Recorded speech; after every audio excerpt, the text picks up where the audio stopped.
Hello again. I am here today to actually talk to you a little bit about a swaddling technique that is one of my favorites. I was a brand new parent a lot of years ago that didn't receive any instruction on swaddling, but I found that my baby was very upset and couldn't sleep well if she wasn't tightly swaddled.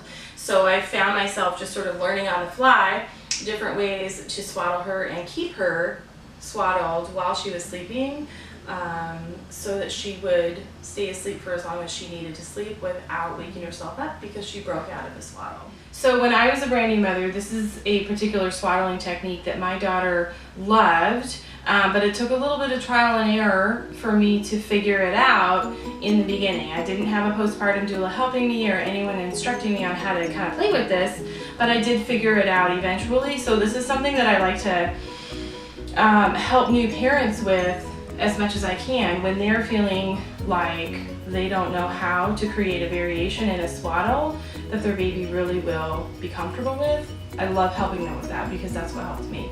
So when my daughter would sleep, she would want to be swaddled, and she would also move a lot in her sleep, and she was constantly busting out of any kind of swaddle I put her in.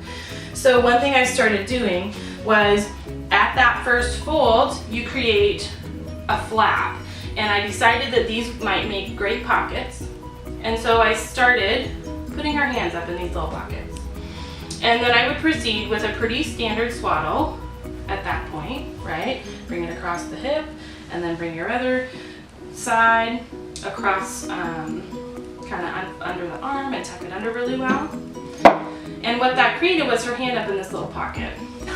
And then I would proceed with the rest of the swaddle as normal, but putting her hands, both of her hands, up in these little pockets that were created. I would keep them up right next to the side of her head, because another thing that occurred to me as I was playing around with this 15 years ago was that every time I saw her in an ultrasound video, I saw her with her hands like this. So I decided to play around with swaddling her up in a way that would keep her hands up by her face. And it would result in a swaddle that looked like this, and this girl would fall asleep and stay asleep very happily, being able to move around a little bit, but not breaking out of her swaddle and having her hands exactly where she wanted them.